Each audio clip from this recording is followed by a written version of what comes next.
Bonjour à tous, soyez les bienvenus sur cette chaîne. Je suis Sophie Courcelle, hypnothérapeute et canal du divin.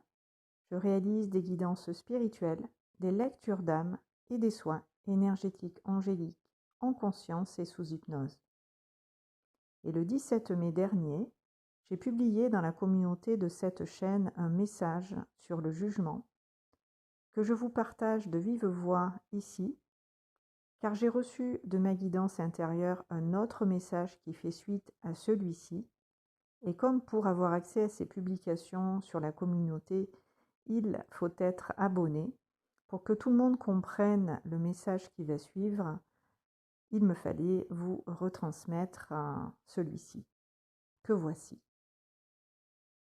Arrête de te comparer aux autres et en le faisant de te juger aussi sévèrement, alors que tu es simplement différent, différente. La comparaison amène au dénigrement de ta personne et n'est pas juste ni justifiée. Tu es qui tu es et il te faut t'assumer en dehors du regard des autres pour dans ta vérité te révéler, t'affirmer pour être véritablement et vraiment exister en accord avec ton cœur, tes sentiments, tes émotions, tes ressentis et ton âme, ta petite voix intérieure, ton intuition. Tu n'es pas les autres et tu ne peux donc pas vraiment leur ressembler, ni à eux t'apparenter et vice-versa. Ta véritable identité est unique et c'est elle qui demande à être et se révéler. Tu ne peux pas correspondre à ce qui est à l'extérieur. C'est à l'intérieur que tu dois chercher ce qui te correspond. Ce qui entre en résonance avec toi et vibre au diapason vibratoirement est ce qui te correspond. C'est ton cœur qui le ressent et qui te fait le trouver, le rencontrer dans ta vie aussi après, quand tu t'y es intérieurement connecté. Arrête aussi de croire et de penser que tu es mauvais, mauvaise en quelque chose ou pas assez bon, bonne, car le jugement amène aussi à la dévaluation de ce que tu vaux véritablement. Ce jugement te rabaisse également et te tire vers le bas tout le temps, ce qui t'empêche de croire en toi et d'avoir confiance en toi. Cela te sabote d'une certaine façon et cela t'empêche de passer à l'action, d'aller de l'avant ou de faire ce que pourtant tu ressens comme étant ce que tu sais être juste, que tu n'arrives pas encore à réaliser. Prends conscience que c'est ce jugement qui te coupe dans tes élans et te joue des tours en même temps. Car tu perçois tout ensuite négativement, alors qu'il suffirait que tu te regardes autrement pour voir les choses différemment. Es-tu prêt, prête à ce changement? Es-tu prêt, prête à te voir réellement et te révéler totalement, sans condition ni restriction? Es-tu prêt, prête à embrasser avec ton cœur, dans cette conscience, ton être et te permettre d'être qui tu es vraiment? Ou as-tu peur encore du jugement, du regard des autres et de leur opinion? Si oui, demande-toi pardon et excuse-toi auprès de toi pour ne pas te sentir digne d'être toi, d'être qui tu es vraiment, sans te nier, ni te cacher, te soumettre, te soustraire, te substituer, te pervertir, te conformer à un modèle, un portrait, un autre, une autre, parce que tu penses, crois ou considères que tu n'es pas assez bien et que ce que tu es n'est pas à la hauteur ou beaucoup moins bien qu'un tel ou une telle. Sois plutôt dans la reconnaissance de ton essence et de ta présence pour qu'elle te révèle qui tu es véritablement et ce que tu as de spécial. Car oui, tu es spécial, tu es différent, différente, et c'est ce qui fait que tu es aussi unique et que tu ne ressembles à personne d'autre que toi-même. C'est pour ça que la comparaison est obsolète, illusoire même. Cela n'a pas de sens, cela n'a pas lieu d'être. Chacun, chacune ici est ce qu'il doit être et se doit par amour pour soi de l'accepter. Car si tu ne t'acceptes pas tel que tu es, tu ne te reconnaîtras jamais et tu te jugeras sans arrêt. Le jugement n'est pas de l'amour. Le jugement est ce qui t'empêche de te reconnaître et de t'aimer. Le jugement fait obstacle à l'amour que tu peux recevoir et te donner. Tu n'es pas non plus ce que tu penses de toi, ni ce que les autres pensent de toi. Tu es, point. Tu ne peux pas être réduit, réduite, ni limité, ni enfermé dans des jugements qui, comme des étiquettes, t'identifient et te mettent dans des cases qui, soi-disant, te définissent. C'est faux. L'être, par essence, est libre et sans étiquette. C'est à ça que tu reviendras quand tu arrêteras de te juger et par conséquent de juger les autres, puisque le jugement te fait obligatoirement te comparer. Que ce soit en positif ou en négatif, c'est du pareil au même. C'est juste une question de point de vue et le jugement est toujours duel. Arrêter de juger soi ou autrui, c'est sortir de la dualité pour aller vers l'unité. Et pour aller vers l'unité, il faut être dans la neutralité. Ce qui est un autre sujet dont je reviens aujourd'hui vous parler. À tout de suite pour le deuxième message. Donc je vais vous transmettre ce qui dans la continuité du message que vous venez d'écouter m'a été transmis par ma guidance intérieure. Et ce message que je vais vous lire, puisque je l'ai canalisé, pris en note, nous parle de la neutralité. Donc dans la continuité du jugement, mon moi supérieur, mes guides, nous expliquent qu'est-ce que la neutralité et comment la vivre, l'intégrer au quotidien dans notre existence pour en faire concrètement l'expérience. Donc voilà le message. C'est déjà une question de choix. Il nous faut le vouloir pour pouvoir l'expérimenter. La neutralité, c'est l'absence de jugement, l'acceptation et le détachement vis-à-vis de ce qui est, de ce qui se passe en nos vies.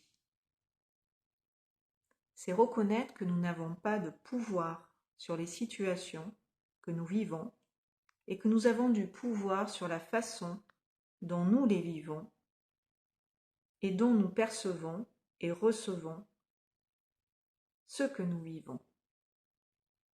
Notre façon d'être par rapport à tout événement détermine nos actions et nos réactions, et c'est ce qui fait que nous vivons bien ou mal ce qui se présente à nous dans l'existence. C'est pour ça que l'absence de jugement évite de répondre à ce qui se vit positivement ou négativement.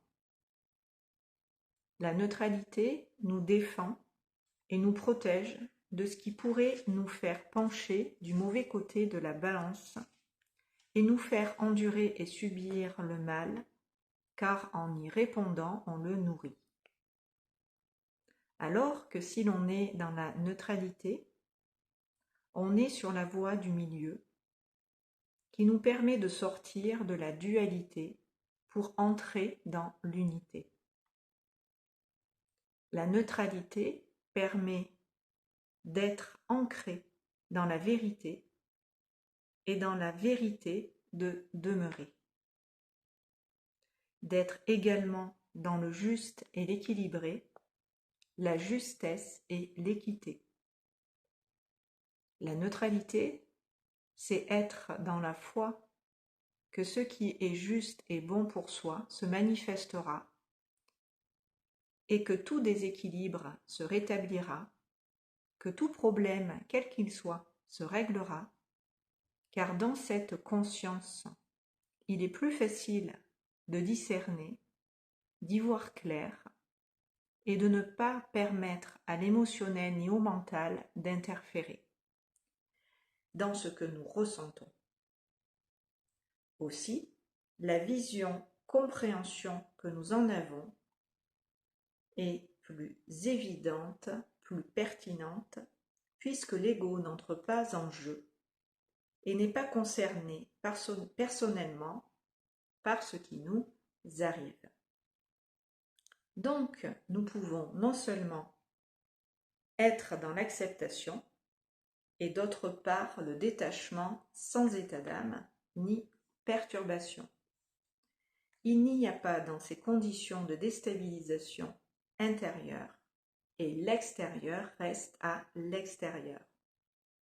Ce dernier, l'extérieur, n'a pas d'influence sur nous et nous pouvons donc, en nous redonnant le pouvoir, recevoir de notre part divine le meilleur et le récolter sans arrêt, puisque ce que nous éprouvons à l'égard de toute situation, relation, n'est plus chargé de ces énergies négatives, de ces mauvais sentiments nourris par l'ego.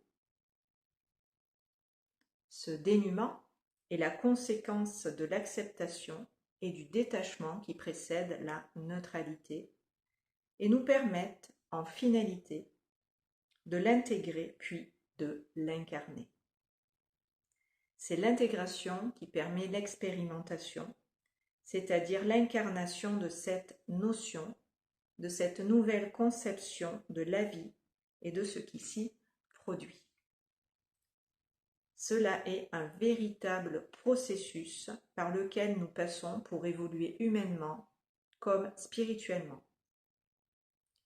Sans ce degré de neutralité, nous ne pourrons pas sortir de la dualité et nous serons toujours plus ou moins en conflit avec nous-mêmes, la vie et autrui.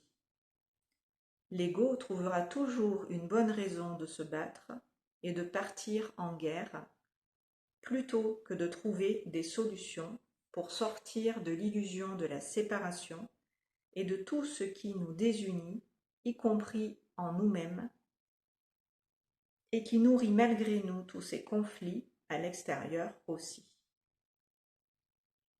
La neutralité nous permet donc de revenir à l'unité. Elle nous permet de nous unifier à nous-mêmes et au reste de l'humanité pour devenir un. Et tous ensemble œuvrer les uns avec les autres, plutôt que les uns contre les autres. C'est également une question de conscience, et qui dit conscience dit aussi intelligence et sagesse également. Car sans conscience, il n'y a pas d'intelligence, et sans intelligence, il n'y a pas de sagesse. La sagesse s'acquiert grâce à l'intelligence de la conscience, qui en reliance avec le moi supérieur sert le divin, et par conséquent l'humain, qui fait dans cette conscience l'expérience de sa divinité, de sa souveraineté. Être souverain, souveraine, c'est maîtriser nos bas instincts, nos mauvais penchants, c'est éclairer nos parts d'ombre et ne plus les cultiver. C'est reconnaître en nous l'obscurité qui demande dans la lumière à être intégrée. Voilà les amis, c'était la suite du message sur le jugement pour que nous puissions faire l'expérience de la neutralité. Donc j'espère que ce message aura avec vous résonné, vous aura parlé, vous mettra sur la voie de cette conscience qui nous permet justement de sortir du jugement pour aller vers cela. Je vous souhaite une belle journée de la Pentecôte et je vous dis à très bientôt sur ces bonnes longueurs d'onde. Merci de m'avoir écouté.